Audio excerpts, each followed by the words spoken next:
Өзүң жактан карап көрчү, жактан. Мен жакта да жок экен. Мынакей, кана. Менде идея бар, Мадиш. Анда баштайлыбы?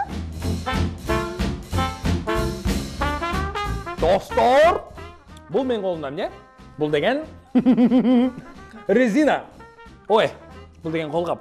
Колгап неден жасалат? Резинадан жасалат. Бул экспериментти баштаардын алдында биз эмне кылабыз? Албетте, ушул бизди резинадан жасалган колгапты үйлөп алабыз. Үйлөп алдык дагы.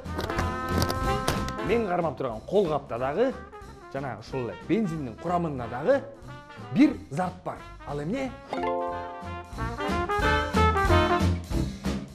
Жаныбарлар, жада калса бактар да ыйлайт экен да.